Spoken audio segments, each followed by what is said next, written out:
बिस्मिल्लाहिर्रहमानिर्रहीम। अस्सलाम वालेकुम डियर स्टूडेंट्स, मैं डॉक्टर अहमद। अच्छा बच्चों, फिजियोलॉजी में लेक्चर नंबर 14 हम डिस्कस करने जा रहे हैं और लेक्चर नंबर 14 में हमारा जो टॉपिक है वो है ब्लड सेल्स। तो ब्लड सेल हमारे पास 3 किस्म के होते हैं, आरबीसी होते हैं, डब्ल्यूबीसी और प्लेटलेट्स होते हैं। तो आज हमने बात करनी है आरबीसी की, जिनको हम रेड ब्लड सेल कहते हैं। इनका एक और नाम भी, इनको हम एरिथ्रोसाइट्स भी कहते हैं। तो अगर हम आरबीसी को डिफ़ाइन करें तो हम कहते हैं हीमोग्लोबिन कंटेनिंग, क्योंकि आरबीसी के अंदर हीमोग्लोबिन होता है। हीमोग्लोबिन एक रेड कलर का पिगमेंट होता है, प्रोटीन होती है जो आरबीसी के अंदर मौजूद होती है। और ये नॉन न्यूक्लिएटेड सेल होते हैं, मतलब इन सेल के अंदर न्यूक्लियस नहीं होता।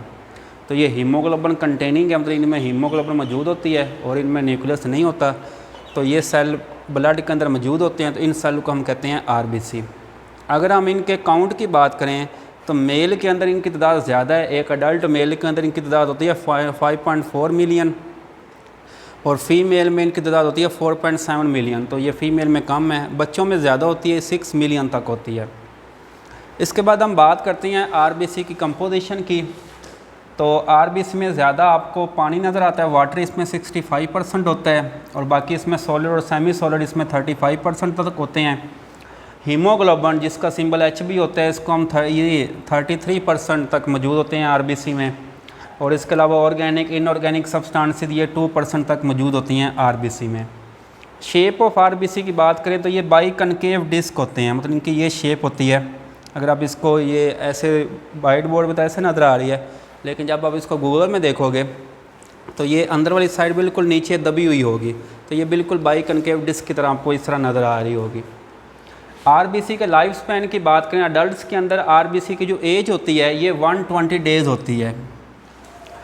120 डेज़ मतलब 4 मंथ बनते हैं, तो 4 मंथ के बाद आरबीसी मर जाते हैं और फिर नए आरबीसी बनते हैं। लेकिन बेबीज़ के अंदर इनकी डेथ की एज कम होती है, ये 70 से 98 डेज़ में ये रिप्लेस होते रहते हैं। अगर हम आरबीसी की प्रोडक्शन की बात करें तो डिफरेंट आप कह सकते हैं, जब ये हमारी डेवलपमेंट हो रही होती है तो डिफरेंट ये टाइम के दौरान डिफरेंट चीज़ों के अंदर आरबीसी बनते हैं। अगर हम प्रेगनेंसी की बात करें तो प्रेगनेंसी के जो फर्स्ट 3 मंथ होते हैं, जिसको हम कहते हैं फर्स्ट ट्राइमेस्टर, मतलब पहले जो 3 मंथ हैं, जो बच्चा जो बन रहा होता है माँ के पेट में, तो तब आरबीसी उसमें कहाँ बनती हैं, उसके अंदर जो योक सैक बनता है, मतलब एम्ब्रियो के साथ एक स्ट्रक्चर बनता है योक सैक। तो योक सैक के अंदर ये आरबीसी बनते हैं। लेकिन जब बच्चा उस सेकंड ट्राइमेस्टर में आता है, सेकंड ट्राइमेस्टर में ये आरबीसी बनती हैं लीवर, स्प्लीन और लिम्फ नोड्स के अंदर, क्योंकि तब उसके अंदर ये चीज़ें बन जाती हैं। और थर्ड ट्राइमेस्टर में ये बनती हैं बोन मैरो में। अब थर्ड ट्राइमेस्टर डिलीवरी के बाद ये आगे जितना भी उसकी एज चलेगी तो अडल्ट एज तक ये जो आरबीसी हैं वो कहाँ बनते रहेंगे, उसकी बोन मैरो में बनते रहेंगे। लास्ट पे हम आरबीसी के फंक्शंस की बात करते तो पहला इसका फंक्शन है रेस्पिरेशन। अब देखें, ये जो हम सांस ले रहे हैं और सांस के दौरान हम ऑक्सीजन को बॉडी के अंदर लेके जाते हैं।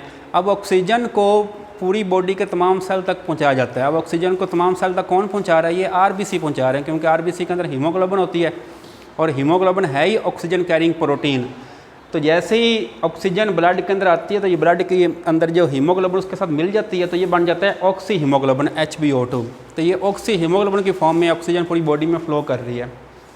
और फिर ये वाला जो आरबीसी है ये ब्लड के अंदर एसिड बेस बैलेंस को भी मेंटेन रखती हैं, क्योंकि हीमोग्लोबिन बफर के तौर पे काम करती है। और तीसरा ये इसका फंक्शन है मेंटेन आयनिक बैलेंस, कि ब्लड के अंदर जो आयंस का जो बैलेंस है उसको भी मेंटेन रखते हैं, क्योंकि इसकी जो मेम्ब्रेन है उसकी परमिबिलिटी चेंज होती रहती है, कि जैसे ही कोई आयन कम होता है ब्लड के अंदर तो उसकी परमिबिलिटी ज़्यादा होती है, वो ज़्यादा फिर बाहर से बॉडी के अंदर ज़्यादा चले जाते हैं। और लास्ट पे है विस्कोसिटी ऑफ ब्लड। ब्लड की जो विस्कोसिटी है, जो गाढ़ापन होता है, जो पानी से 5 गुना ज़्यादा है, तो ये भी आरबीसी की वजह से है।